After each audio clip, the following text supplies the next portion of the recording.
ends the Cypher.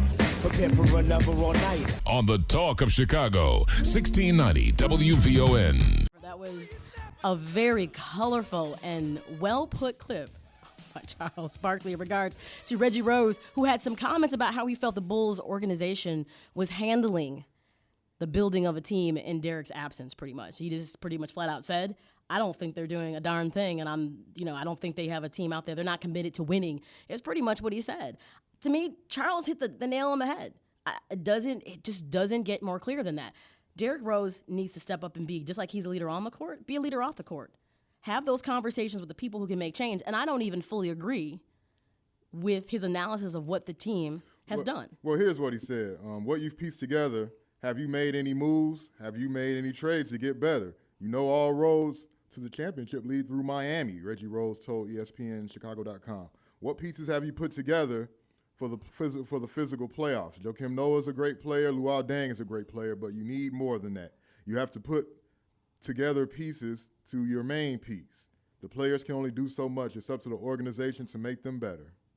And I have absolutely no problem with what he said, but the caveat is this isn't the person who should have said. But what exactly. he said is 100. It's 500% right. No. Here's the thing. It's only 50% right. No, it's 150% no, right. it's 50% right, and I'm wrong. And I'm gonna tell you, it's right. It's 50% right, and it's 50% wrong. And I'm gonna tell you why. Because the bottom line is this: Garpax has to decide the direction they want to go with the team, but the first thing you need to do is free up some dollars to be able to go off key players. So what they did was they got rid of contracts like Brewer, Watson, Korver. They let a sheet go. They're freeing up money. Now, this should be the season, hopefully, that Boozer is out of Chicago, freeing up more dollars. At that point, then they can go into free agency and see what's available. But aren't you tired of that? But Didn't wait. we just do that? No, but having the Bulls get burned so many times, freeing up money and going after But I'm free saying, agents. but the bottom line is that you still need the money to make the moves. And they were locked into some contracts, and they needed to get free money. So they've done that. They've made that direction. Now, the next step is, what do we do? Who do we go and get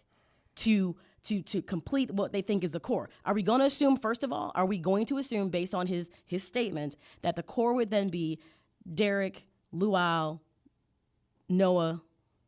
Is that it? Is that the core? Because we're going to assume, I don't see Boozer really as part of the core. No, he's not. He's a moving part that's probably going to be moving out of town. So if that's the core, that's what they have to build around, which means they still need what? A shooting guard and what?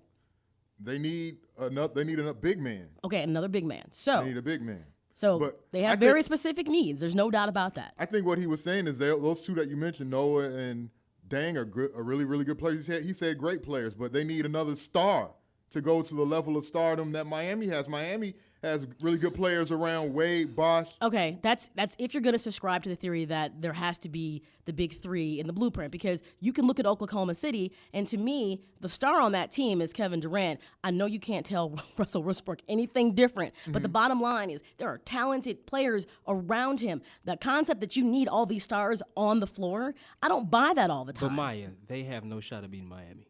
Okay, so. Oh, I'm not. But it's because of Westbrook's mentality, not because of his talent. Right. I don't think it's about the talent. It's about his mentality. He's a star player, and they have good players around him. The Bulls, if they had another star player, they would have good players around him. They need another quality player. They need another star. I agree with that.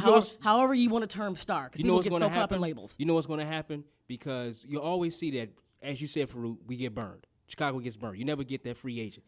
They're betting right now that Jimmy Butler can be that 2 guard.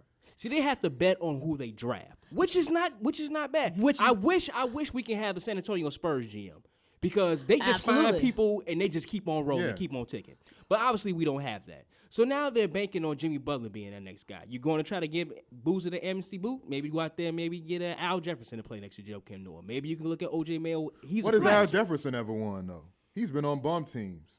The Timberwolves. He's just giving an example. Stop being literal. I don't want Al Jefferson. I mean, I know that's who you might get, though. But I agree. That's who you might get, though. Here's the thing, and I think everybody has to be aware of this. There is no real formula to make this work. Let me give you my point. I know everyone's really enamored with the concept of the big three. Mm-hmm. Everyone's really enamored with that because, okay, Boston put it together and they won only one championship, and that was it. So then they moved to Miami. And Miami has now put that first championship under their belt with the big three. Now it looks like they should be able, I'm not going to say 100%, to duplicate that action of last year. About 99%. They're pretty close. So here's the thing.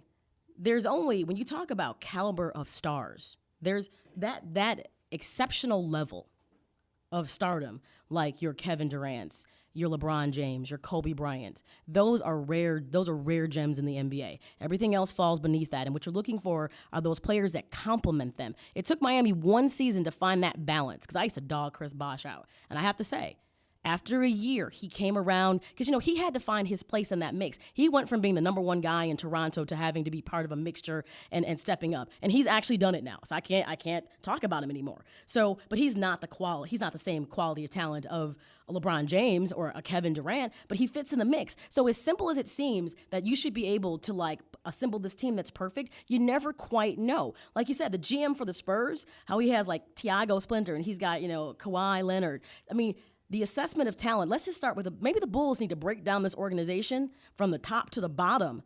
Maybe that's where it needs to start, is the mindset of assessing talent and putting these people on the floor. So maybe it isn't just about the talent itself, it's about who's picking the talent, not having a vision. Some teams like the Spurs like to build franchises that win. They don't just want to piece together a team maybe they can win this year. They're looking for longevity in what they do. And right now, it looks like their longevity is going to roll right out as they start to lose people. That's how it looks right now. But see, to me, that mindset is unique to only certain types of organizations. Green Bay figured it out for a while, how to draft appropriately. So I'm saying I think it's more than just go out and get this piece and throw it on the floor, because you could go out and get an OJ Mayo, and it still doesn't mean the mix is going to work here. This isn't foolproof. So I'm not saying that they've done everything they should. At least they got rid of players that, in most people's eyes, were kind of like dead weight, weren't going to really get them anywhere. They cut the fat off. Bulls trail 49-36 at halftime right now. I want to know what people think. 773-591-1690. You're listening to the Sports Cypher with Faruq and Maya and D jumping in and putting in his two cents. I just don't think it's as simple as Reggie Rose wants to lay it out. What if a player on the roster said what Reggie Rose said? Would you then lend more credence to what was said?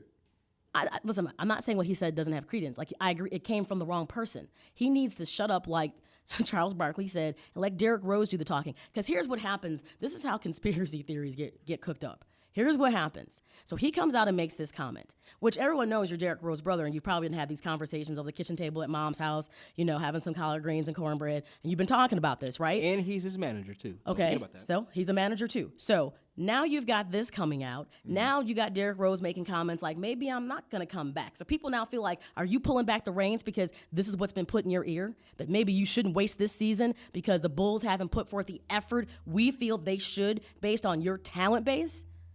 That's why I think you need to step down and be quiet. And you know what? Here's the thing. It's about how you say things. It's all about rhetoric with people. And I agree with Charles Barkley. It shouldn't have come out of his mouth. But even a player right now, everyone's looking at this team knows this is not. I honestly believe the Bulls were looking at this season as being a wash.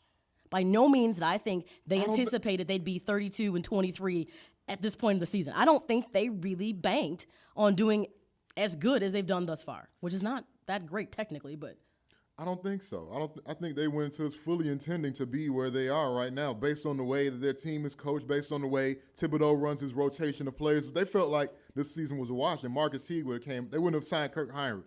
Kirk Heinrich would have never made the team. Actually, no. I disagree with you. I think that's a great PR move. You go out and get a player. Kirk Heinrich left Chicago very well liked by a lot of people.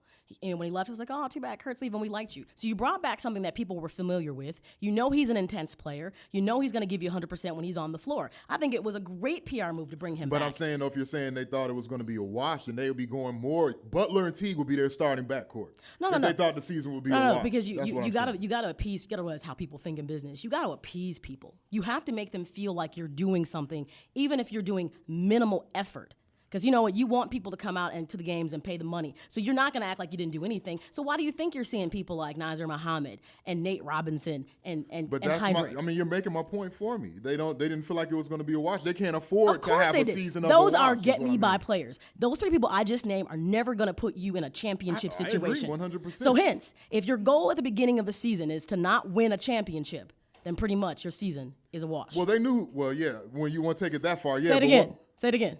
If you want to take it that far, then yes. All right. Yes, I agree. Okay. But a wash, in my eyes, means you're just stripping it all and going for the number 1 pick in the draft. That's what I mean by what they could have done. No, this is such a male mentality because it's like I'm gonna date that girl right now because I can't have that girl, but I gotta have somebody, so I'm gonna take that jump up over there until I can get that over there. It's a get me over. Just open up that brain, massage that limbic system in there. You know.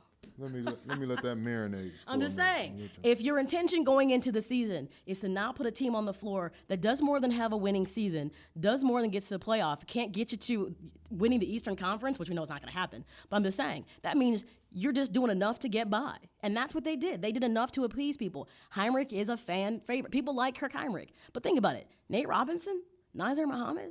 I hate that they run. If that's the case, I hate that they run their franchise like that. Be like what the Cubs are doing. Suck all the way, and go for greatness. Don't be average. Be the greatest worst there ever was. Right. Don't be average and be stuck in basketball mediocrity.